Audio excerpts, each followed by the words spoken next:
오늘은 이번 주와 다음 주에 걸쳐서 정직에 대한 말씀을 증거하도록 하겠습니다. 정직함에 대한 말씀인데 이 사회에도 이 정직함이 가장 중요한 가치 중에 하나가 우리에게 빼놓을 수 없는 게 정직이라는 것인데, 이 정직한 사람은 아무래도 관계성이 좋아지게 되고요, 또 신뢰를 구축하기 때문에 사람들이 그분과 함께 하게 돼요. 그런데 자꾸 거짓말을 하게 되면 관계성이 무너지게 되고 사회의 축도 신뢰를 못하니까 다 무너지게 되어 있는 것이죠. 그만큼 정직이라는 것은 우리 인생이 살아가는데 가장 으뜸인 성품이 정직함입니다. 정직함. 그래서 이 정직함이 빠져버리면 사람은 이 세상을 살아갈 수가 없는 거예요. 그래서 오늘 저는 정직에 대한 말씀을 증거하는데, 세계가 놀라는 게 있어요. 그게 뭐냐면, 대한민국 사람들은 이제 택배원들이 그 집 앞에다가 물건을 던져놓고 가요. 대문 앞에다가 던져놓고 가요. 그래도 남이 안 집어가요. 대한민국 사람들은 정말 그런 거는 참 믿을만해. 외국인들이 와서 뭘 보고 놀라는지 아십니까? 커피숍이나 이런 데 가서 이렇게 차를 마시다가 노트북이고 핸드폰도 다 놓고 어디를 가느냐? 화장실을 가요. 갔다 와도 없어지지 않아요. 아이, 목사님, 우리나라나 뭐 다 어느 나라 가도 그렇죠. 안 그렇다니까요. 무슨 일이 생기면 우리나라는 이렇게 그래도 정직한 나라예요. 신뢰가 가는 나라인 걸 알아야 됩니다.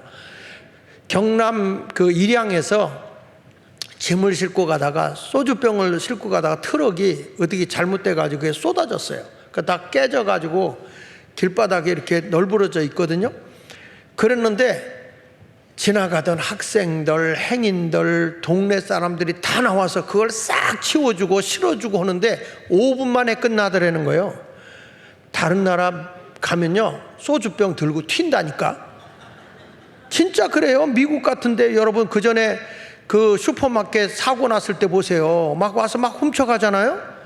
근데 그렇게 훔쳐갔는데 놀라운 건, 거기 가서 물건을 어떤 사람이 다 이렇게 챙기더니 그걸 갖고 가는데 카운터에다가 돈을 놓고 가더라는 거야. 물건 값을요. 도대체 이 사람이 누군가. 그리고 수소문에서 찾아보니까, 야, LA에서 일어난 일이야. 한국인이야, 한국인.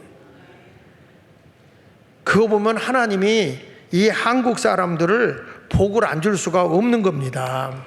그러니까 우리가 사람들이 살아가면서 눈에 보이는 것도 중요하지, 성과도 중요하겠지만 그보다도 더 중요한 것이 뭐냐? 사람의 됨됨, 인격이 더 중요한 거예요. 그래서 나는 우리 교회 모든 성도들이 마음이 아름답고 정직한 성도들이 되시기를 축복합니다. 노자가 그 도덕경에서 이런 말을 했다고요. 노자가 한 말에 가면, 흙을 빚어 그릇을 만들지만 그릇은 쓸모있게 만드는 것은 그릇의 형태가 아니다. 그릇 속에 빈 곳이다. 그릇을 아무렇게나 아무리 이쁘게 만들어도 뭘 담을 수 있게 만들어야 될 거 아니에요. 만약에 담을 수 없는 그릇은 그거는 장식용이지 그릇이 아닌 거예요. 그리고 중요한 거는 그릇도 얼마만큼 우리가 담을 수 있느냐. 밥을 담을 수 있는 것, 국을 담을 수 있는 것, 그 그릇에 담을 수 있도록 만드는 게 소중하다는 거예요. 마찬가지로 사람이 외모도 아름답고 뭐 다 해야 되겠지만 가장 소중한 것이 마음가짐이에요. 그래서 우리 마음에 뭐가 있어야 되느냐? 정직함이 있어야 돼요. 그릇이 아무리 좋아도 또 그 그릇이 더러우면 음식을 담을 수가 없는 거예요. 우리 마음이 정직해야 하나님이 쓰신다. 그걸 아시길 바랍니다. 요즘에 사람들이 사람을 찾을 때 그 사람은 참 최고의 사람이다. 그 사람은 참 좋은 사람이다. 애들한테도 공부할 때, 야, 최고가 되라, 좋은 사람이 되라, 이런 얘기를 하거든요.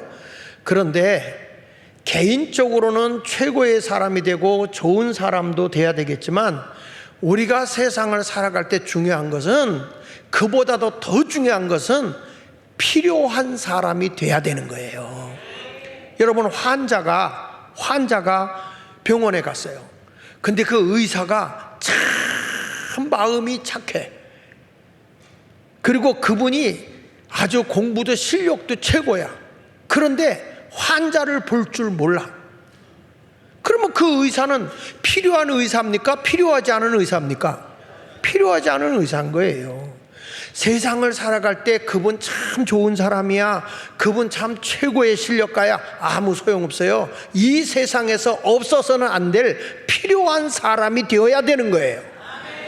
난 예수 믿는 사람이 뭐냐? 너희는 세상의 빛과 소금이 되라. 이 말은 있으나마나한 존재가 되지 말고 필요한 사람이 돼야 된다, 이걸 말씀하고 있는 거예요.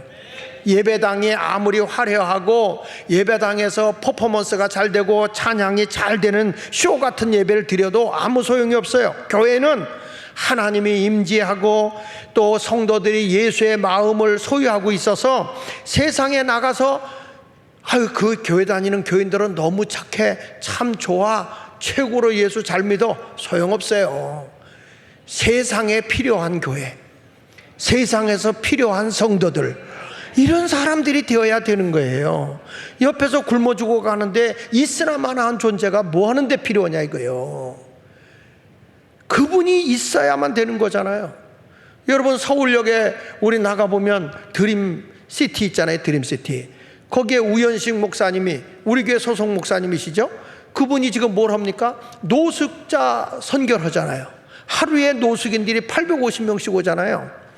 850명들이 오면 제일 먼저 저들에게 거기 오면 냄새 풍기면 쫓겨나. 일단 깨끗해야 병도 안 오니까 오자마자 샤워하고 세탁기도 다 해놨어요. 그래가지고 빨래도 다 해서 말려놓은 것이어서 갈아입어야 돼. 그래서 속부터 겉에까지 싹 깨끗이 하고 새로운 옷을 입고 더우면 거기 와서 잠깐 쉬고 그러고 가는 거예요.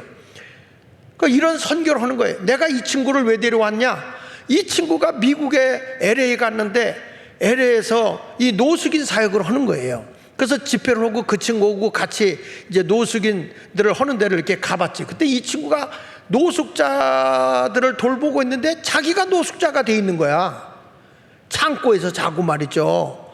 그리고 미국은 노숙자들을 위해서 그 물건을 이렇게 그냥 주는 데가 있어요. 뭐 농산물 같은 거 더 두면 상해서 못 먹게 될 것 같은 것들, 이런 것들 막 실어다가 날라주거든요. 이 친구가 목사님 거기 갑시다. 그래 가면 얼마든지 실어줄 수 있어요. 그걸 가지고 가서 이제 이 여러분, 미국이라는 나라가 잘 사는 것 같죠? 엄청 거지 많습니다. 이 노숙인들이 그렇게 많아요. 이 LA의 그 거리에 거기 7가, 6가, 3, 4, 5, 6, 7, 8가까지 가보면 노숙인들이 그렇게 많아. 그래가지고 뒷골목으로 못 가게 하거든요. 그래서 저는 그냥 거기 있고 LA 집회 가면 걸어서 가고 그런 일을 해요. 근데 그 일들을 하면서 너무 이 친구가 꼭 노숙인에게는 없어서는 안 될 친구야. 그래서 이 친구한테 야, 여기 있지 말고 한국에 와서 좀 하자. 그래가지고 이 친구가 한국에 나와서 여기서 하는 건데, 그 부인이 그 델타 항공의 스튜디오스였고요. 딸도 굉장히 훌륭해요. 그런데 이 친구가 그냥 노숙인 선교를 하는 거예요. 여러분, 노숙인들이 얼마나 이 사람이 필요한지 갑자기 심장에 무리가 와가지고 이 목사님이 쓰러졌어요. 응급실로 병원을 가는데 죽느냐 사느냐 위기가 왔어요. 급하게 왔어요. 노숙인들이 그걸 알고 그때 밤새도록 철야기도 했어요. 노숙인들이. 그래가지고 살아났어. 그 이분이 항상 나만 목사님, 저는요 노숙인 때문에 산 사람이에요. 서울역 여러분 가면 꼭 나와서 오른쪽으로 조금 내려가면 지하철 바로 앞에 드림시티라고 있어. 드림시티. 거기 좀 들려서 그냥 하지 말고 또 노숙자 같이 앉아있지 말고, 예, 이렇게 선을 베풀어 주면서 이런 일들을 하라 이 말이에요. 그러니까 그랬어요. 교회라고 하는 것도 건물만 번들어오고 사람들만 예배드리고 그렇게 모였다가 흩어지는 그건 교회가 아닌 거예요. 교회는 세상이 필요로 하는 교회, 나라가 필요로 하는 교회, 이런 교회가 되어야 되는 거고, 우리도 성도님들이 교회 다녀도 우리가 꼭 필요한 사람들이 돼야 되는 거예요. 나이가 문제가 아니라고, 꼭 필요한 사람이 되기 위해서는 어떤 사람이 되어야 되느냐? 정직한 사람이 되어야 될 줄로 믿습니다. 성경의 잠언 16장 11절에 보면 이런 말씀을 해요. 공평한 저울과 접시 저울은 여호와의 것이다. 이게 무슨 얘기냐? 너희들 저울을 다룰 때도 사기치지 말라 이거야. 정직하라는 거예요. 주머니 속의 저울추도 다 그가 하나님이 지으신 거다. 이 세상의 사람들이 저울추를 거짓말로 해서 그 고기를 적게 주면 되느냐? 정직하라는 거예요. 정직하라는 거예요. 저울조차도 하나님이 만든 거다. 정직하게 살라는 거예요. 아멘 하다가 누가 돌아가셨나 봐. 잠언 16장 13절에도 보면요, 의로운 입술은 왕들이 기뻐하는 것이고 정직하게 말하는 자는 그들의 사랑을 입는다. 백성들의 누굴 사랑하느냐? 정직하게 사는 사람들을 사랑한다. 이렇게 말씀하고 있는 거예요. 그래서 정직은 신뢰이고, 정직은 신뢰를 주는 거야. 사람을 믿고 의지하게 한다는 거야. 신뢰이고, 신뢰가 무너지면 사회의 모든 축도 무너지는 거예요. 그래서 이런 말이 있어요. 무신불입. 무신불입 뭐냐? 믿어지지 않으면 모든 것이 다 무너진다는 거예요. 세워질 수가 없다는 거예요. 그럼 무엇으로 사람이 신뢰감을 줄 수 있느냐? 딱 하나예요. 정직함이에요. 정직함. 사람이 정직하게 살아가야 할 줄로 믿습니다. 한국 사람들은 참 정직한 민족인 거예요. 이번에 어떤 일이 일어나냐면 해외의 기자들이 한국 사람들을 테스트했어요. 그래가지고 선물 꾸러미를 100개를 만들었어요. 선물을. 그리고 꽃도 해가지고 이렇게 딱 포장을 해가지고 한국의 그 지하철에다가 100개를 분산해서 여러 기차에다 분산해가지고 이것을 놔뒀어요. 그랬는데 거기다 못 가다냐면 GPS를 다 달아놔가지고 이 물건이 움직이는 방향이 어디로 가는지 다 알 수 있도록 그렇게 만들어 놓은 거예요. 그래서 100개를 거기다 놨는데 세상에 얼마 안 돼서 몇 개가 움직이느냐? 84개가 움직이는 거예요. 84개가 다 움직여야 돼. 그리고 몇 개만 남았느냐? 91개가 없어졌구나. 91개가 없어졌는데 거기에 이제 94개가 다 움직였어요. 6개만 남은 거예요. 그대 그 자리에 지하철에 그냥 6개는 있는 거예요. 그래가지고 이제 외국인들이 아이고 한국이란 나라도 이거 참 별별 일 없구나. 그래가지고 GPS를 추적을 한 거예요. 이게 어디로 갔는가 하고 갔더니 우리나라에 그 물건 잃어버리면 보관하는 데 있죠. 물품 보관소 찾아라. 글로 84개가 들어가 있는 거예요. 글로. 그래서 3개가 놀란 거예요. 7개는 이제 없어졌겠지. 예. 그래가지고 이게 한국 사람들은 그래도 이게 정말 놀랍다. 대단하다. 그러니까 우리 대한민국 이렇게 경제 성장하게 된 거는 이렇게 우리 민족 속에는 그래도 정직함이 있는 거예요. 물론 여러분 갖고 가잖아요. 한국은 하도 카메라가 많아가지고요 잡습니다. 잡아요. 제 아들이 지하철에다 뭘 놓고서 내렸어요. 근데 없어진 거야. 그래서 이거를 경찰이 추적하는데 어떤 할머니 할아버지가 가지고 간 거 잡았어.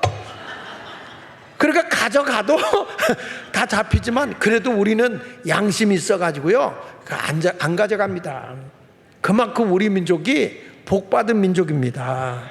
그런데 외국인들이 이렇게 평가한 거예요. 그런데 이렇게 백성들은 훌륭한데 왜 한국의 정치인들 권력자들은 이렇게 의식 수준이 후진성이냐? 쉽게 말하면 후지냐? 국민도 속이고 뭐 감투 하나 쓰면 군림해가지고 큰소리치고 거짓말을 밥 먹듯 하고 부끄러움도 모르는 정치인들이 한국에는 넘쳐난다. 그래서 대한민국의 희망은 국민이다. 이렇게 얘기를 했어요. 그래서 오늘 말씀을 듣고 우리 모든 성도님들이 정직한 사람이 되시기를 축복합니다. 그래서 우리가 오늘은 정직에 대한 말씀을 증거하는데 오늘 본문이 바로 그거예요. 아나니아 삽비라라는 부부가 하나님의 사람 베드로에게 거짓말을 했다가 둘이 죽은 사건이 오늘 본문의 내용이에요. 그러니까 이들이 뭐냐 하면 그 바나바라고 불려지는 요셉이 있어요. 요셉이라는 사람이 자기 재산을 정리를 해가지고 어렵고 가난한 사람들에게 나누었거든요. 그걸 이제 사도들 앞에 갖다 놔가지고 지금으로 말하면 목사님들 앞에 놓고 어려운 사람들을 위해서 나눠 쓰게끔 해준 거예요. 그걸 나눠줬는데 보니까 사람들이 막 이 바나바를 너무너무 칭송하는 거야. 그래가지고 다 사람들이 너무 이뻐해줘. 그래가지고 이제 이 요셉이라고 하는 사람, 요셉이라는 사람이 이제 이름을 그렇게 붙여준 거예요. 이 사람에게 다 이렇게 하는 걸 보고 칭찬을 받으니까 그 옆에 욕심이 많고 셈이 많은 아나니아 삽비라라는 부부가 우리도 좀 인기 좀 얻읍시다, 우리도 좀 사랑 좀 받읍시다. 그래가지고 자기 집을, 자기 재산을 정리해서 가난한 사람에게 드리라고 베드로에게 갖다 준 거예요. 그러니까 베드로가 그냥 받으면 되는데 그래도 많이 줬어. 재산의 절반이면요. 근데 베드로가 묻는 거예요. 이게 다냐? 그러면 아니에요. 다는 아니고 절반만 제가 어려운 사람 위해서 쓰고 절반은 우리가 살아야 될 것 같아서 절반은 남겨놨습니다. 그러면 될 거 아니야. 근데 이걸 거짓말을 한단 말이에요. 자, 여기 사도행전 5장 보십시다. 3절부터 하나님 앞에 우리가 정직한 삶을 살아야 하는 이유에 대해서 얘기하는 거예요. 베드로가 이르되 아나니아야, 어찌하여 사탄이 내 마음에 가득하여 내가 성령을 속이고 땅값 얼마를 감췄느냐? 땅이 그대로 있을 때에는 내 땅이 아니며 판 후에도 내 마음대로 할 수가 없더냐? 아니, 가지고 있을 때 네 거고 네가 돈이 있을 때도 네 거 아니냐? 그런데 어찌하여 이 일을 내 마음에 두었느냐? 사람에게 거짓말한 것이 아니요, 누구에게 한 거다? 하나님께 한 거다. 하나님께. 거짓말을 왜 하나님께 하냐? 아니, 네가 가지고서 아니에요, 저는 재산의 절반을 어려운 사람 위해서 드렸습니다. 그래도 박수 받을 일 아닙니까? 이렇게 엄청난 일을 했는데 거짓말을 했다 이거야. 그것도 사람에게 한 것이 아니고 하나님께 거짓말을 했다. 그래서 이 두 사람이 그 사람에게 인정받고 사람에게 인기 얻고 사람에게 명예를 얻기 위해서 하다가 결국에는 멸망하게 된 거죠. 죽게 된 거예요. 사실 우리들이 여기서 일깨워주는 것이 하나님 앞에서 여러분들 물질 하나도 정직하게 살라는 거예요. 정직하게. 그러니까 이걸 가지고 속이고 살지 마. 이 여자들 자꾸 꼬부치고 정직하게 이렇게 살아야지. 자꾸 거짓되게 사는 건 하나님이 기뻐하지 않아요. 하나님은 외모 용모 안 봐요. 중심을 보는 거예요.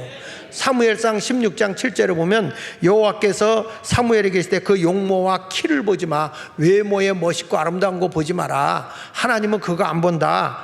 내가 이미 그를 버렸노라. 내가 보는 것은 사람과 같지 아니하니 사람은 외모를 보거니와 나 여호와는 누굴 본다 그랬어요? 하나님은 중심을 보는 거예요. 마음이 아름다워야 하나님이 그 사람을 이쁘게 보는 겁니다. 우리가 교회 와서 주여 주여 하고 기도하고 열심히 기도해도 중심에서 하나님을 진심으로 사랑하는 마음이 있을 때, 이웃을 진심으로 사랑하는 마음이 있을 때 하나님은 그것을 받으시는 줄 믿습니다. 물론 사람이 살다 보면 자기도 모르게 순간적으로 거짓말할 수 있어요. 그럴 때 우리가 빨리 깨닫고 회개하고 돌아와야 되거든요. 근데 그걸 핑계를 대다가 사울왕도 잘못했을 때 정직하지 못했어요. 자꾸 자기 합리화, 자기 핑계를 대다가 멸망했거든요. 근데 다윗은요, 우리아의 아내 밧세바가 너무 이뻐서 그 여자를 취하려고 그 남편을 최전방에 보냈어요. 그 전쟁터에 내보내서 죽게 했잖아요. 근데 하나님이 보실 때에는 그 마음이 잘못된 거예요. 그렇죠? 죄를 범하기 위해서 아무도 몰라. 최전방에 전쟁터에 내보내서 군인이니까, 그 남편이 군인이니까 전쟁터에 나가서 싸우다 죽은 거예요. 그러나 하나님은 중심을 보잖아요. 내 마음에서 그 사람이 용맹해서 전쟁으로 내보낸 게 아니라 죽이려고 내보낸 거 아니냐. 그걸 누가 알았느냐? 하나님이 아시니까 나단 선지자에게 알려준 거예요. 그래서 나단 선지자가 가서 다윗 왕한테 책망을 합니다. 그러니까 그때 다윗이 하나님 앞에 회개하면서 울부짖는 거예요. 뭐라고 했냐? 시편 51편 10절에 보니까 하나님이여 내 속에 정한 마음을 창조하시고, 곧은 마음을 달라는 거예요. 바른 마음을 창조하시고 내 안에 정직한 영을 새롭게 하소서. 내가 그동안에 거짓되고 가짓되게 살았으니 하나님 내 안에 정직한 영을 주어서 내가 바로 살겠어. 얼마나 통곡하고 울었는지. 그가요, 이 죄 지은 것 때문에 평생 동안 울어서 눈이 짓물렀다 그랬어요. 사람이 잘못할 수 있어. 그러나 그것을 잘못을 회개하고 돌아서야 된다 이거예요. 정직한 영을 달라고 기도하시기를 바랍니다. 다니엘도 자기가 그 하나님 앞에 기도하면, 우상 앞에 절하지 않고 하나님 앞에 기도하면 죽는 법령이 내려진 걸 알아. 그렇지만 이 사람은 바벨론에서도 내가 사람 앞에는 위선적으로 가식적으로 그렇게 할 수 없다. 하나님 앞에 중심을 드려야 된다. 그래가지고 정직한 신앙을 갖는 거예요. 바른 신앙을 갖는 거예요. 교회 올 때만 예수 믿는 척하고 나가서는 불신앙자들보다 더 못된 행동한다면 하나님은 마음을 보시는 하나님인데 그 사람을 어떻게 예수 믿는다고 할 수 있겠어요? 요셉도 보세요. 우리의 아내 밧세바가 요셉을 유혹하잖아. 근데 그는 이렇게 얘기해. 난 하나님께 죄를 범할 수 없어요. 그래서 이 누명을 뒤집어 씌워서 감옥에 집어넣지만 그는 내 중심을 보시는 하나님 앞에 당당하게 자신의 마음을 드리니까 실망하지 않아요. 낙심하지 않아요. 여러분 살아가다 힘들고 어려운 일이 있을 수 있어요. 정직하는 것 때문에 핍박을 받을 수도 있고, 정직한 것 때문에 왕따 당할 수도 있고, 정직한 것 때문에 사람이 바보 취급 받을 수도 있어요. 그러나 누구는 보시느냐? 전능하신 하나님은 보신다 이거예요. 근데 나중에 여러분 요셉이 어떻게 되죠? 애굽의 총리의 자리까지 하나님이 높이는 걸 볼 수 있어요. 그런데 거짓되잖아요. 거짓된 나라는 부끄러움을 당하는 거예요. 예레미야 26장 6절에 보니까 이스라엘 백성들이 하나님 앞에 가서 예배를 드리는데 가증되게 예배를 드리는 거야. 그래서 하나님이 이 성전을 멸해버리는 거 아닙니까? 보세요. 내가 이 성전을 실로같이 되게 하고 이 성을 세계 모든 민족의 저주거리가 되게 하리라. 저는 감히 여러분에게 말씀드려요. 대한민국은요, 교회가 지켜야 돼요. 교회가 바로 서지 않으면 무엇으로 이 세상을 빛과 소금이 되게 하겠습니까? 정치인들이 이 나라를 바로 세우겠습니까? 거짓된 교육으로 지금 한국의 교육이 다 망가지고 있는데, 교회에 바로 서서 하나님 앞에 영광을 돌려야 되는 거예요. 그래서 여기 보니까 내 안에 정직한 영을 달라고 다윗이 그렇게 기도합니다. 소크라테스도요 이런 말을 써요. 산다는 것이 문제가 아니라 바르게 사는 것이 중요한 문제다.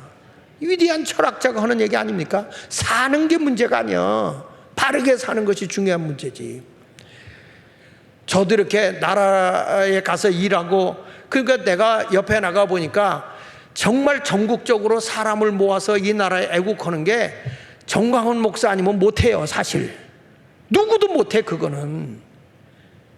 근데 그분이 조금 거칠게 표현을 한다고 해서 사람들이 그냥 프레임을 씌워서 나쁜 사람같이 몰아버리지만, 내가 보니까 교회도 다 무너지고 완전 요즘에 보니까 돈도 굉장히 어려움 당하고 있더라고. 그럼에도 불구하고 막 그분에 대해서 하는데, 내가 그 옆에 있다 보니까 사람들이 막 모함을 해서 요즘에 이런 얘기가 들리더라고. 장하길 목사가 따로 살림 차렸다고. 정호 목사를 등지고 나가서 따로. 나는 그런 일을 하질 않아요. 그리고 장하길이가 아무리 나가서 해본들 그런 역할은 정광훈 목사 외에는 못합니다. 그 정도 사람 관리하고 재정 관리하고 이렇게 하면서 그 일을 할 수 있는, 내 옆에서 봐도 정말 어떻게 저걸 다 감당할까 할 정도예요.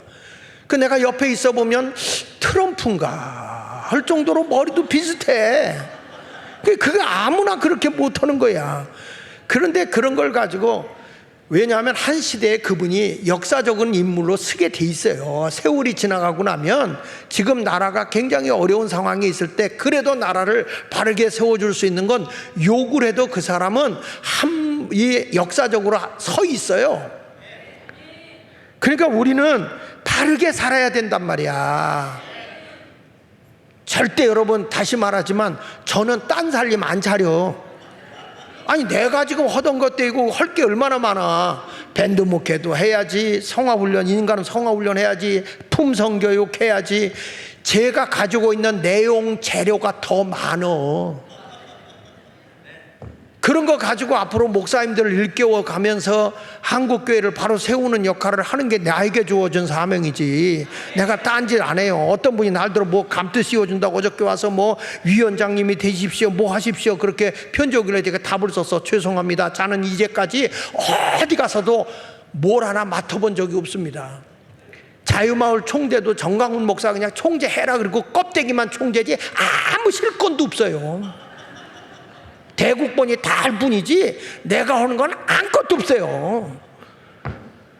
그러니까 이런 걸 보면서 사람들이 막 이상한 질문하고 주변에 가서 막 전 목사님한테 별소리를 다 해도 내가 얘기를 했어요. 언제든지 불편하면 나가라고 그래라. 하나도 꺼리낌이 없어요. 여러분, 사람이 이런 거예요. 거짓말 말하는 것이 편한지라도 진실만 말해야 되는 거야.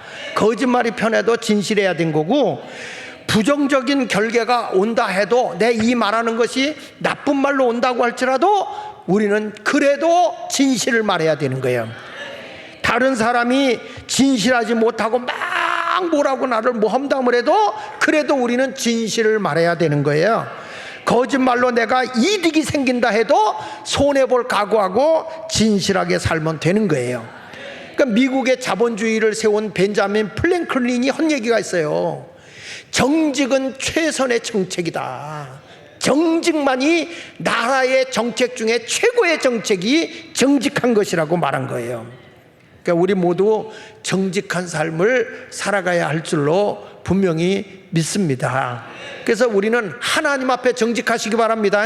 사람이 뭐라도 괜찮아. 하나님이 보실 때 정직해야 돼. 하나님은 뭘 보느냐? 우리의 속을 들여다봐요.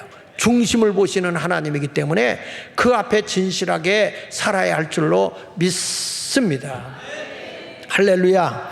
그 다음에 뭐냐? 두 번째 가서 정직의 가치가 성공이요. 따라합시다. 정직의 가치는 정직한 삶이다. 여기 이사야 26장 7절에 보니까 의인의 길은 정직함이여 정직하신 주께서 의인의 첩경을 평탄하게 한다 그랬어. 정직하게 살면 우리의 갈 길을 평탄하게 해 주신다고 약속하신 하나님이십니다. 여러분의 길이 평탄하기를 원합니다. 그러기 위해서 정직하게 사십시오. 정직하게 사는 것만이 그 자체가 성공인 거예요. 그래서 제가 정직이 도대체 뭐야? 그리고 사전에서 찾아봤더니 이런 의미더라고. 거짓이나 꾸밈이 없는 고든 마음. 한번 따라해 봅시다. 거짓이나 꾸밈이 없는 고든 마음. 그러니까 여러분들 얼굴 화장하고 이쁘게 보인 거 그거 거짓말이에요. 그러니까 사람이 거짓되게 자기를 꾸미는 그런 거 마음이 그게 거짓된 거지만 우리가 이제 꾸밈이 없이 솔직 담백하게 내 자신을 내놓잖아요. 그러면 이 정직함을 가장 기뻐하시는 분이 하나님이세요. 하나님. 아이고 우리가 정직하게 살면 손해봐. 안 그렇다니까요. 성경의 시편 84편 11절에 보면요, 여호와 하나님은 해요 방패시라. 여호와께서 은혜와 영화를 주시며, 같이 읽어볼게요. 정직하게 행하는 자에게 좋은 것을 뭐 한다고요? 아끼지 않는다는 거야. 정직하게 살면 하나님이 모든 좋은 것을 아낌없이 준다는 거예요. 아낌없이. 시편 97편 11절에도 그렇게 말해요. 의인을 위하여 빛을 뿌리고 마음이 정직한 자를 위하여 뭘 뿌리신다 그랬어요? 기쁨. 그러니까 내가 정직하게 살면 하나님이 기쁨도 주시고, 정직하게 살면 좋은 것도 아끼지 않게 하나님이 주신다는 거예요. 그래서 우리 모두 말에서나 행동에서 진실해야 되고, 우리 속담에 입은 삐뚤어져도 말은 바로 하라 그랬고, 거짓말하는 것보다 뺨을 맞는 게 낫다 그랬어요. 우리 예수마을교회 성도들은 정직한 삶을 살아갈 수 있기를 예수 이름으로 축원합니다. 그러니까 거짓말 속에 우리는 인생이 빛을 잃어가는 거거든요. 근데 정직하면 그 사람은 어디를 가든지 인정받게 되어 있어요. 거짓의 아비가 마귀거든. 요한복음 8장 44절에 말하잖아요. 너희는 너희 아비 마귀에서 났으니 너희 아버지 욕심대로 너희도 행하고자 하느니라. 그는 처음부터 살인자여 진리가 그 속에 없으므로 진리에 서지 못하고 다같이 거짓을 말할 때마다 제 것으로 말하나니 이는 그가 거짓말쟁이요 거짓의 아비다. 그러니까 거짓말을 잘하는 건 마귀에게 속해 사는 거고, 정직하게 살고 진실하게 사는 것은요 하나님께 속해 살아가는 겁니다. 에덴 동산에서도요, 거짓말로 너 선악과 먹으면 하나님같이 지혜로워질 수 있어, 하나님 말씀을 안 믿고 거짓말 따라가다가 인생이 파멸한 거 아니겠습니까? 그러니까 오늘부터 여러분들이 기도하세요. 하나님 정직한 영을 주시옵소서. 대한민국에 보니까 지금 주사파, 민노총, 전교조 이런 사람들이 아이들까지 다 병들게 거짓된 교육을 하는 거야. 어저께 이제 미군 철수해라 막 이런 것 때문에 제가 이제 평택을 갔다가 오다가 지난번에 멸공반점 있죠, 멸공반점. 멸공반점을 들렸어. 내가 동탄시에 우리 집사람하고 갔더니 김보라 장로님이 또 거기 와 계신 거예요. 두 네 분이. 다른 건 다 참아도 궁금한 건 못 참는 성격이구만. 그래가지고 제가 여길 갔어요. 그 저분이 혼자서 조선족인데 한국에 와 보니까 한국의 자유가 다 무너지고 공산화가 되어 있더라는 거야. 대한민국이 하부에 보니까 완전 공산화가 다 되어 있더라. 그래서 자기가 북경반점이라고 했다가 이걸 고친 거예요. 멸공반점이라고.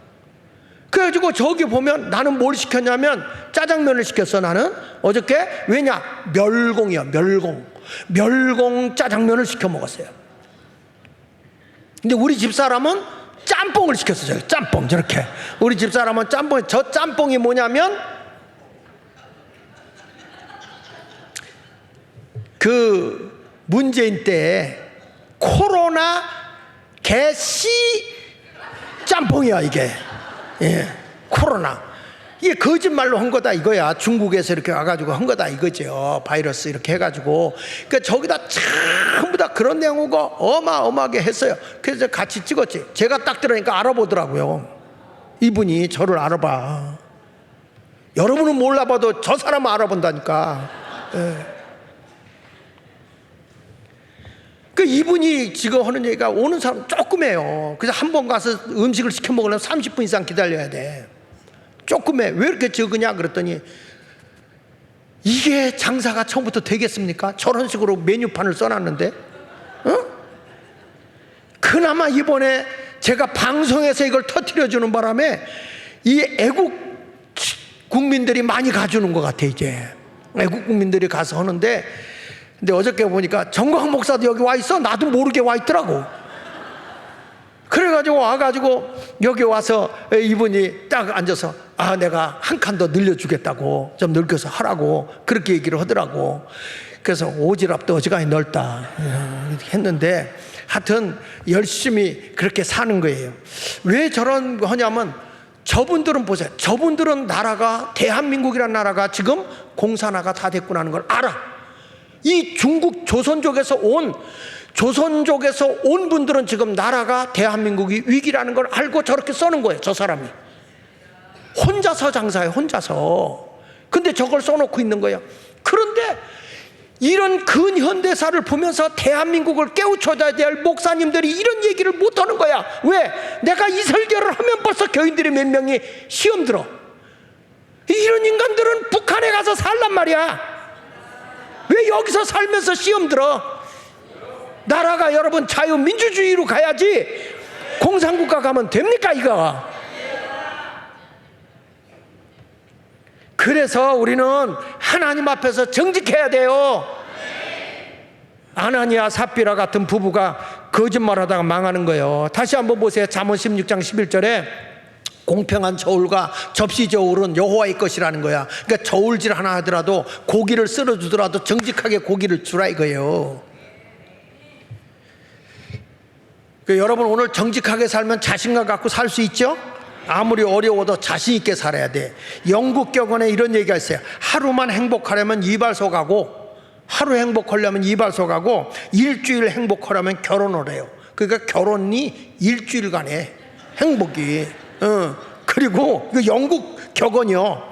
그리고 한 달을 행복하려면 말을 사라. 지금으로 말하면 자동차 사라. 자동차 사라. 그리고 1년을 행복하려면 집을 사라. 평생을 행복하려면 정직하게 살아라. 이게 영국의 격언이에요. 내가 일평생을 행복하게 살려면 정직하게 살아야 된다는 거죠. 정직하다는 것은 진실하다는 겁니다. 우리 모두 내가 손해를 보더라도 정직하게 살잖아요. 하나님께서 풍요롭게 해주시는 걸 믿으시기 바랍니다. 내 자신 앞에서 자신이 정직해야 되고요, 다른 사람 앞에서도 정직해야 되고요, 하나님 앞에서도 정직한 사람이 돼야 할 줄로 믿습니다. 한 설렁탕 집인데 내가 그 이름을 잃어버렸어. 전주에 내가 부흥회를 갔을 때인데, 이 설렁탕 집에서 아주 유명한 설렁탕 집이야. 이렇게 철모로 이렇게 해놓고, 철모 해장국집인가 뭐 그런 철모로 모양이 그렇게 돼 있어요. 근데 이제 거기 부흥회 가서 이제 소개를 받은 것인데, 어느 날 이 설렁탕 집이었는데 뼈가, 좋은 뼈를 갖다가 이 뼈국물을 우려서 설렁탕집으로 하는데, 이분이 어느 날 보니까 뼈국물이 누렇게 나오는 거야. 그래서 이제 전화를 했어요. 뼈를 도대체 어떤 걸 보냈길래 이렇게 뼈가 깨끗하게 안 나고 누렇게 나오냐. 그랬더니 그 뼈를 파는 주인이 내가 딴 데 것을 글로 보냈나 보다고, 미안하다고. 그러니까 이번에는 어쩔 수 없다고. 그러니까 그걸 뽀얗게 하려면 커피 프리마를 타라고. 커피 프리마를 타면 뽀얗게 나온다고. 이번에는 그렇게 할 수밖에 없다 그런 거야. 그랬더니 이 주인이 예수 믿는 분이거든요. 이분이 그 뼈국물이고 뼈를 다 버렸어요.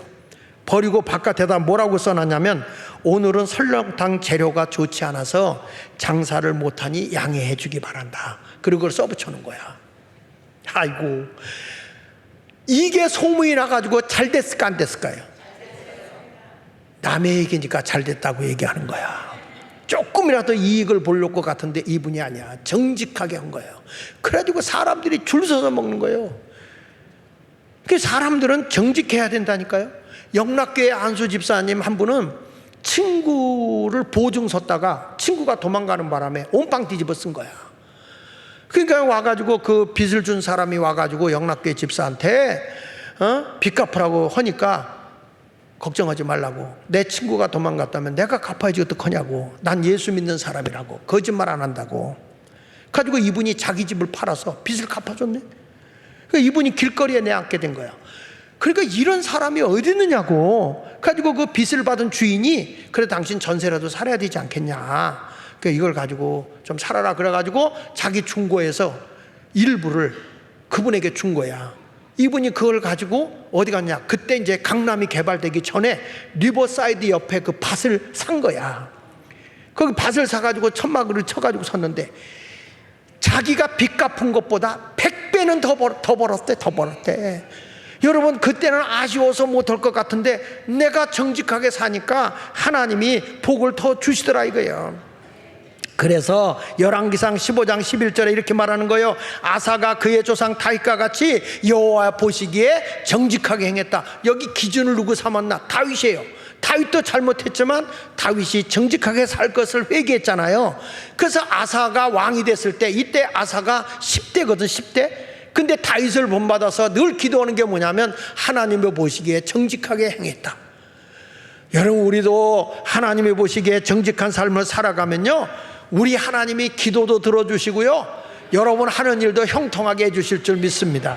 잠언 15장 8절에 보시면요, 악인의 제사는 여호와께서 미워해도, 다 같이 읽어보세요. 정직한 자의 기도는 그가 기뻐한다 그랬어요. 그리고 우리가 예배만 능사가 아니에요. 정직한 삶으로 예배를 드려야 되는 거예요. 믿습니까? 그래서 오늘 여기 그 아나니아 삽비라가 왜 죽었습니까? 하나님께 정직하지 못해서. 그래서 열왕기하 5장 4절에 사도행전 5장 4절에 끝부분에 뭐래요? 너는 지금 거짓말한 것이 사람에게 한 게 아니야. 하나님께 거짓말한 거야. 여러분, 우리가 헌금을 드리고 뭘 하더라도 내가 하나님 주신 가운데서 난 이렇게 있는 데서 이렇게 했습니다 이러면 되는데, 다 드렸어. 다 드렸다. 하나님 앞에 거짓말한 거지. 정직하게 살아간 그런 성도가 되어야 할 줄 믿습니다. 천국은요, 거짓이 없습니다. 천국은 진실과 진리와 정직만 있는 거예요. 그래서 우리나라가 정직하면 복 받습니다. 후진국일수록 정직하지 못해요. 후진국일수록 자꾸 남의 걸 훔쳐가고 이런다고요. 여러분, 중국은요, 지금 중국이란 나라가 6불 이하의 하루 임금이 6불 이하로 받는 사람이 10억이 넘어 10억. 그러니까 저들이 그래도 돈 2,000불 이상 이렇게 받는 사람들이 5%밖에 안 된다는 거예요. 2,000불 이상이 5%. 그러니까 10억이라는 인구가 중국이라는 나라가 그렇게 못 사는 거예요. 그러면 6불씩 받는다고 그래도 그게 한 달이면 뭐 한 25만 원밖에 안 되는 거예요. 그런데 여러분, 지금 대한민국이 3만 불이 넘어. 3만 불이 연간. 전혀 놀랬지도 않아. 대한민국이 얼마나 잘 사는 나라가 됐는지 아십니까? 나는 그 근본이 어디 있느냐? 난 정직함에 있다고 봐요. 정치인들만 빼고. 우리 예수 믿는 사람들이 정직하게 살면 하나님이 기뻐하는 거예요. 믿습니까? 그래서 잠언 21장 2절에도 보니까 이렇게 나옵니다. 사람의 행위가 자기 보기에는 모두 정직하여도 여호와는 마음을 감찰한다. 하나님은 우리 마음을 다 보고 계세요. 전도서 7장 29절에 보세요. 내가 깨달은 것은 오직 이것이라. 곧 하나님은 사람을 정직하게 지으셨으나 사람이 많은 꾀들을 낸다. 사람이 잔머리를 굴려서 거짓되게 산다는 거예요. 이런 모습으로 사니까 사람들이 복을 못 받는다, 이렇게 말씀해 주고 있는 거거든. 근데 우리나라가 여러분 이렇게 잘 살게 된 거는 하나님의 은혜예요. 하나님의 은혜. 근데 모든 신앙의 근본이 어디서 왔느냐? 저는 이렇게 생각해요. 이 하나님의 복음화로 인해서 이 나라가 이렇게 세워졌다, 저는 생각을 합니다. 믿습니까? 그런데 요즘에 와서 보니까 자꾸 뭐냐면 미군 철수하라고, 어저께도 보니까 몇백 명이 거기 와서 미군 철수하라, 미군 철수하라 하는 거예요. 여러분, 미군이 우리나라에 있어서 우리가 뭐 해를 입는 게 있어요? 근데 참 희한하게 왜 미군 철수하라고 그럴까요? 이게 대한민국을 공산화시키는 길잡이인 거예요. 왜 그러냐? 베트남이 말이죠, 미군이 주둔하고 우리도 거기 가서 싸웠죠. 우리 따이안, 김시복 권사님 손 들어봐. 따이안, 월남 갔다 오신 분이야. 저 뒤에 월남. 따이안이야. 월남에 가서 돈도 받고 그 돈으로 일부는 고속도로 깐 거 아니에요. 근데 그때 우리가 갔을 때 미국에서 월급 줬지 우리가 월급 준 게 아닙니다. 그런데 지금 이 베트남이라고 하는 데가요, 공산화가 됐잖아요. 왜 공산화가 됐는지 아십니까? 민주주의 그렇게 싸웠는데 왜 공산화가 됐냐면, 한번 좀 띄워줘 보세요. 여기 보면 베트남의 공산화가 된 이유가, 저들은 안보는 뒷전이야. 안보는 뒷전이고, 이 베트남의 베트콩이라고 했죠. 옛날에 베트콩. 그러니까 이 베트콩들이, 간첩들이 이 베트남의 민주주의 하는 대로 다 들어와서 간첩이 국회의원을 하는 거야. 정치 지도자가 되는 거예요.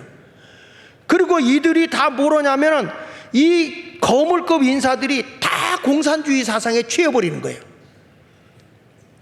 그러니까 이들이 주장하는 게 뭐입니까? 평화와 공존이요. 우리는 평화를 주장하고 우리는 같이 함께 공존해야 된다. 지금 여러분, 이러한 주장을 했다가 공산화가 돼버린 거예요. 그들이 뭐 했어요? 미군 철수해라 그랬어요. 미군 철수하라서 베트남에서. 그래서 미국이 떠나버린 거예요. 미국이 떠나고 나서 베트남이 자유민주주의 국가가 됐어요. 공산화가 된 거예요. 지금 우리나라 미군들이 얼마나 우리에게 유익을, 만약에 우리나라 미국이 가버리면요, 이 나라에 투자했던 세계 자본 달러가 다 빠져나갑니다. 그뿐인지 아세요?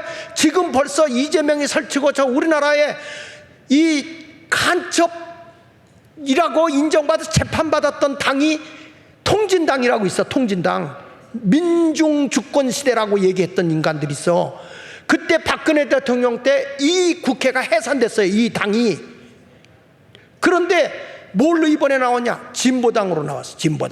진보당으로 나와서 이들의 정책이 뭔지 아십니까? 민중주권이다. 우리는 민중주권을 주장한다. 여기서 민중이라고 하는 것은 우리는 국민주권입니다. 대한민국은 국민주권입니다. 국민주권이라는 것은 대한민국의 정책에 찬성하든 반대하든 좋아하든 미지근하든 다 우리 국민이야. 다 국민이야. 그런데 민중주권이라는 이 민중은요, 공산주의를 제창하는 자기들 편에 있는 자들만 민중이야. 이게 다른 거예요, 여러분. 민중주권이니까 똑같다 그러지 않잖아. 똑같다고 생각하면 큰 오산이야. 제가 1958년도부터 1940년대 그때에 한경직 목사님이 우리나라에 남로당이 들끓을 때, 그때 이 목사님이 설교를 어떻게 했는가 설교집을 제가 다 보면서 지금 이렇게 제가 타입을 치고 있어요. 왜냐하면 영락교에서도 보니까 한경직 목사의 그 기념사업회가 있는데, 기념사업회에 들어가 보니까 이분이 그 남로당이 대한민국을 지배하고 막 공산화가 들끓고 있을 때 그때의 내용은 하나도 없어. 그런 걸 안 실어놨더라고요. 그래서 내가 한경직 목사님을 연구해 보니까 이분은요, 설교가 아니야. 대한민국의 근현대사를 다 설교 시간에 녹여냈어. 내가 그걸 보면서 내가 회개하고 있다니까요. 우리 교회에 자라나는 아이들에게 근현대사를 제대로 갖춰줬으면 여기서 위대한 애국자들이 나올 건데, 위대한 정치가들도 나올 수 있는 건데, 위대한 교수들도 나올 수 있는 것인데, 날마다 예수나 믿으라 그것만 했지. 여러분, 나라 없는 기독교가 어떻게 존재하냐고. 북한에 무슨 기독교가 존재하냐고. 그러기 때문에 내가 요즘에 회개하면서 나라에 대한 얘기를 하는 거예요. 이런 얘기하면 벌써 어떤 사람은 고개 쳐박는 인간이 있어. 북한 가. 이씨.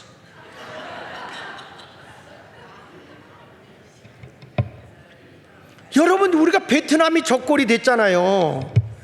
그런데 그 다음에 넘겨서 보면요, 이승만 대통령이 한미 상호 방위조약 그 다음 장으로 넘겨줘. 그 한미 방위조약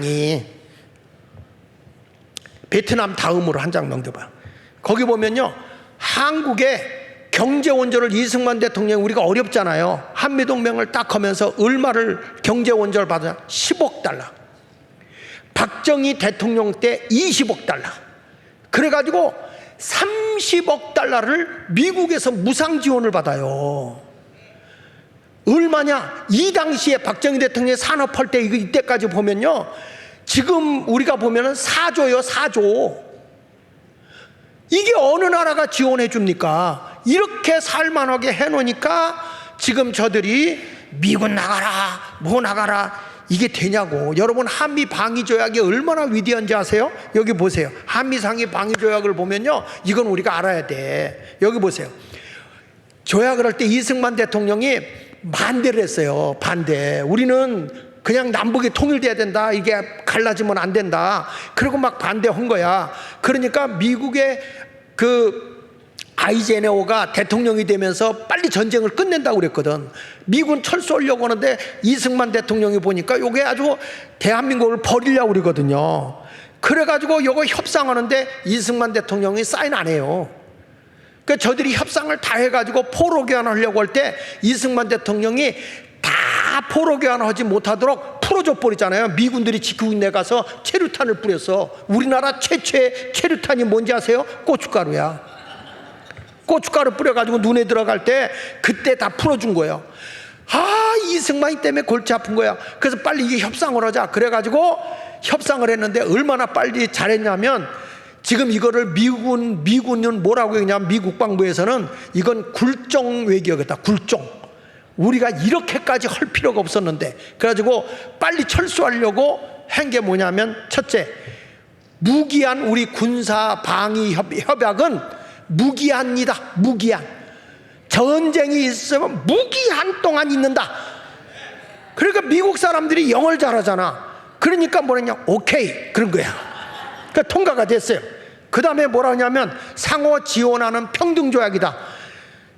우리나라는 그때요 지원할 게 뭐 있어요. 이 당시에 6.25 끝나 아무것도 없는데 상호 지원, 너희가 어려우면 우리도 군사 지원 해주겠다. 군사 지원하는 거. 그래가지고 필요시 서로 군사 지원 가능하게 했어요. 할 거야 안 할 거야? 오케이. 그래서 된 거예요. 그리고 나중에 이것이 어떻게 됐어? 월남전하고 할 때 우리 간 거잖아요. 그래서 혈맹을 맺어진 거예요. 그리고 또 뭘 했냐면 맨 마지막에 보면 미 군사력이 대한민국에 필요할 때는 미국의 모든 군사력을 무제한 이용한다. 그러니까 미국의 군사력을 우리가 무제한 이용한다. 미 항모 전단, 그 다음에 전투기, 잠수함 다 동원한다. 그러니까 전쟁 빨리 끝내려고 오케이 한 거야. 그래가지고 여러분 미국의 항공모함 같은 거 한 번 오잖아요. 비행기부터 다 오는데 그거 한 번 오려면 수백억이 드는 거예요. 수백억. 근데 그걸 우리가 몇 번 부른지 아세요? 4번. 대한민국에서. 이런 좋은 한미 상호 방위 조약을 왜 미군 철수하라고 그럽니까? 일본은 미국을 한번 쳐들어간 것 때문에 어떻게 했냐, 10년 단위로 갱신해야 돼. 10년 단위. 그래서 일본이 뭐라고 하냐, 우리도 한국처럼 해달라 그랬더니 미국이 영어 잘하잖아요. 노 그런 거예요. 그래서 안 된다. 우리는 오케이.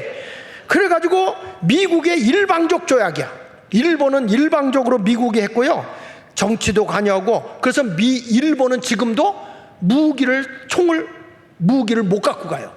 미국에서 허락하지 않으면 총을 못 쏘는 거야. 저들은 못해요. 우리는 해요. 그 비즈니스 동맹과 미국에 허락해야만 했는데 우리는 마음대로 쓰다가 전쟁이 날 때는 와서 같이 하는 거예요. 이렇게 해가지고 지금 여러분 한미 동맹의 효과가 얼마나 나타났는지 한번 보실게요. 근데 왜 미군 철수하라고 그러는지 이게 뭐냐? 잘 들어야 돼. 공산화 시키려고 하는 거야, 얘들이. 공산화 시키려고 지금 미군 철수 끝나지요? 그러면 바로 나오는 게 뭔지 아십니까? 포괄적 차별금지법에서 평등법이라서 교회 타도가 일어나는 거예요. 교회 타도. 가지고 동성애법 반대. 그래, 왜냐하면 동성애법 통과된 유럽의 교회들은 다 무너졌거든요. 다 무너졌어요. 그런데 지금 한국의 마지막 보류가 한국인데 이걸 지금 노리고 있단 말이야. 이걸 누가 아느냐? 우리 한국의 목사들이 아는 거야. 그러니까 이걸 갖고 여러분 목사가 나가서 싸우는 거예요. 어저께 비가 그렇게 쏟아지는데 평택까지 갔었어. 어저께 갑자기 비바람이 몰아치는데 어마어마하게 쏟아지더라고. 그런데도 이 애국 동지들이 하나도 움직이질 않아. 오늘 제가 설교하는 게 마음에 걸린다. 내가 조용히 말하는데 딴 개로 가. 왜? 이런 설교 안 하는 교회들 수두룩해. 근데 이걸 들어야 우리가 고칠 거 아니야. 나라를 봐. 우리 후손들에게 잘못된 나라 물려줄 수 없잖아요. 아멘입니까? 그래서 여기 한미동맹 효과 보세요. 한반도 주변에 평화가 유지됐어요. 미군이 주둔하고 나서 우리나라 전쟁이 있었어, 없었어요? 없었어요. 그전에는 중국이, 러시아, 소련이 얼마나 우리나라를 괴롭혔는데. 그래서 여자들 다 붙들려 간 거예요. 환양녀 몰라, 환양녀. 여자들 다 붙들려 간 거예요. 왜 그런데 중국 애들은 항의 안 하고 일본 사람들만 보고 뭐라고 그러자고. 그리고 우리나라 군사 강국이 됐습니다, 여러분. 미군 때문에 대한민국 군사력 대단합니다, 여러분. 우리나라 무기요 어마합니다. 이번에 더군다나 우리나라 뭘 했냐면 레이저 총을 개발했어요, 우리나라가. 그래가지고 우리나라에서 최초로 그거 만들었는데 북한에서 오는 삐라 그거 저기 오는 풍선들 그거 쏘면 다 할 수 있는데 그냥 놔둬보는 거예요. 지금 우리나라 저들이 드론 같은 거 다 공격할 수 있게 완전 다 배치했어. 그거 한 번 쏘는데 2,000원밖에 안 들어. 2,000원밖에. 이런 걸 대한민국에서 만들고 세계 강국으로 만든 게 대한민국이에요. 군사 강국. 지금 우리 무기 달라고 난리잖아, 대한민국. 아멘 하는 사람 다 북한 가. 예. 그 다음에 뭐냐? 한국의 민주화. 이렇게 자유스러운 나라가 어디 있습니까? 한국이 민주화 됐잖아. 자유민주주의 국가 아닙니까? 근데 왜 문재인이가 자유를 빼버렸어요? 북한도 인민을 빼버렸거든. 민주화. 이 공산화로 가겠다는 거예요. 공산 인민민주공화국. 안 속아요. 그 다음에 여기 보세요. 미 지원으로 외교가 확대돼서 우리는 그래서 세계적으로 우리나라가 뻗어나갈 수 있게 됐어요. 여러분, 지금도 미국한테 까불면 안 됩니다. 중국이 조금 까불다가 지금 완전 경제가 박살되고 있어요. 지금 중국은 지금 완전히 침체에 들어서, 그 프리드먼이 뭐라고 하는지 아십니까? 중국은 침체기에 들어간 게 아니라 파멸의 길에 들어섰다, 이렇게 얘기를 한다고요. 100년 후라는 책에서 넥스트 100 years라는 책이 있어. 그 책에 프리드먼이 쓴 책에 보면 그 책에서 그렇게 나온다고. 러시아도 무너졌고 중국도 무너졌다. 그런데 그 책에서 이런 얘기를 해요. 앞으로 2030년도 내로 남북이 통일될 텐데 이때 대한민국이 저 북한의 만주, 고조선 시대, 고구려 시대, 부여 시대처럼 대만, 만주를 다 장악했었잖아요. 얼마만큼 대한민국이 커질는지 모르겠다. 이런 얘기는 교회 나와서 듣는 거예요. 그리고 한국의 개방이 촉진됐잖아요. 쇄국 정책 하던 나라가. 그리고 한국의 문명이 육지가 막혀버렸잖아요. 북한 때문에. 그래서 우리나라가 어디냐, 해양 문명으로 세계로 뻗어나간 거예요. 삼면이 바다니까. 그래가지고 해양 문화 발전하게 됐고, 그 바람에 미군이 두둔하는 바람에 한국 기독교의 영향이 대한민국을 지배한 거예요. 그래서 대한민국은 기독교의 정신으로 세워진 나라예요. 그 국방비가 별로 안 들었어요. 그래서 지금 트럼프가 한국이 우리보다 잘 사는데 말이야, 한국이 진짜 부자라는 나라인데 이제 국방비 부담 좀 더 해달라, 이런 얘기 하잖아요. 그만큼 한국의 경제 성장이 한강의 기적을 일으켜서 엄청난 거예요. 여러분, 이렇게 잘 살고 된 나라, 이거에 대해서 한미 방위조약을 딱 맺고 이승만이 한 얘기 좀 볼게요. 자, 같이 한번 읽어볼게요. 자, 시작. 이제 한미 상호 방위 조약이 체결되었으므로 우리의 후손들이 앞으로 수대에 걸쳐 이 조약으로 말미암아 갖가지 혜택을 누릴 것이다.